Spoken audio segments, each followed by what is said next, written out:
will survive now when I look in your heart. जय हिंद बच्चों, मेरे इस SKS क्लासेस यूट्यूब चैनल पर आप सबका स्वागत है।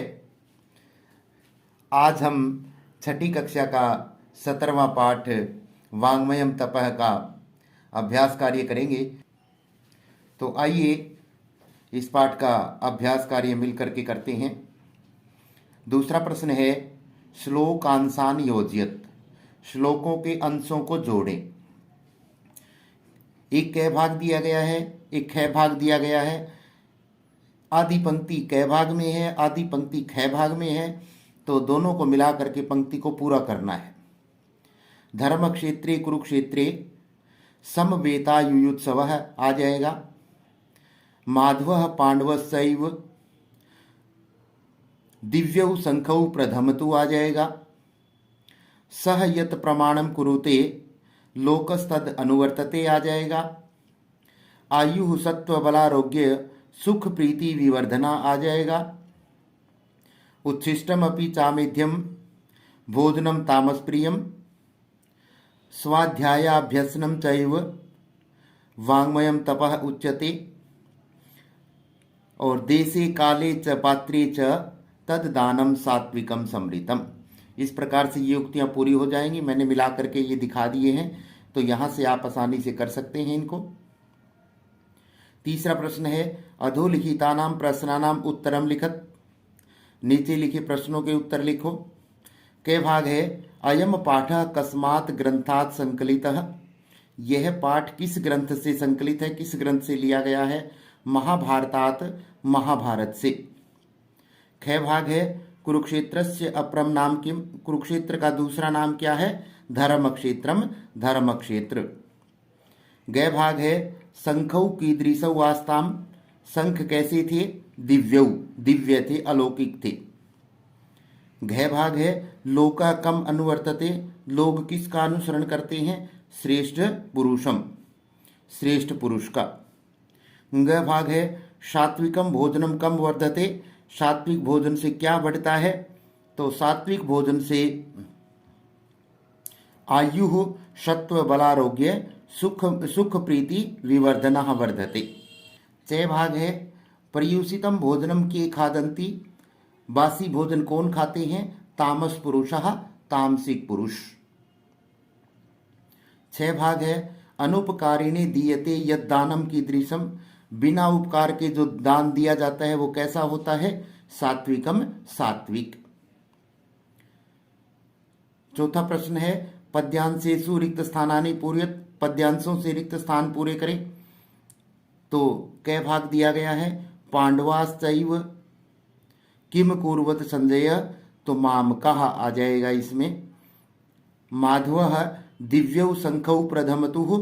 पांडवश्चैव आ जाएगा इसमें, पांडवश्चैव। गै भाग है सह यत प्रमाणम कुरुते तद अनुवर्तते लोकः आ जाएगा। घ भाग है उच्छिष्टम अपि चामेध्यम तामस प्रियम भोजनम आ जाएगा। ग भाग है स्वाध्यायाभ्यसनम चैव वाङ्मयम उच्यते तपः आ जाएगा। च भाग है आयु सत्व बलारोग्य सुख प्रीति विवर्धना आ जाएगा। 6 भाग है देशे काले च पात्रे च तद दानम सात्विकम समृतम। तो सात्विकम समृतम आ जाएगा। 5वां प्रश्न है उपर्युक्त कथनानां समक्षम आम अनुपयुक्त कथनानां समक्षम न इति लिखत। उपर्युक्त कथनों के सामने आम और जो अनुपयुक्त अर्थात गलत हैं उनके सामने न लिखना है। जैसे उदाहरण दिया गया है कुरुक्षेत्रम तीर्थ स्थलम अस्ति। कुरुक्षेत्र तीर्थ स्थल है। आम। हयः श्वेतः न आसन। घोड़े सफेद नहीं थे, यानी घोड़े सफेद थे, तो आ जाएगा न। श्रेष्ठः यदा अंतरति लोकः तद अनुवर्तते। श्रेष्ठ व्यक्ति जैसा आचरण करता है लोग वैसा ही आचरण करते हैं, तो आम।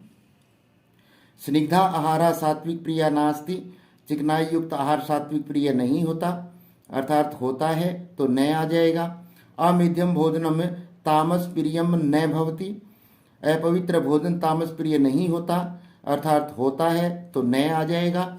घ भाग है अनुद्वेगकरम वाक्यम वाङ्मयम तपः उच्यते, आम हो जाएगा, आम आ जाएगा।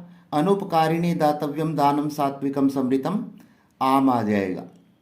छठा प्रश्न है मंजूषायाम प्रदत्तै पदै रिक्त स्थानानि पूरयत, मंजूषा से दिए गए पदों से खाली स्थान पूरे करें। तो हम इनको विपरीतार्थक शब्द भी कह सकते हैं।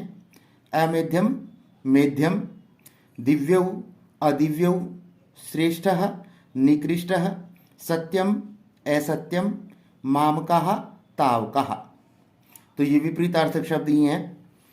सातवां प्रश्न है यथा योग्यम योज्यत, योग्यता के अनुसार जोड़ें। तो इनको हम विशेष से विशेषण कह सकते हैं। तो धर्म क्षेत्रे कुरुक्षेत्रे, शंखौ दिव्यौ, स्निग्धः आहारः, प्रयूषितम भोजनम, वाङ्मयम,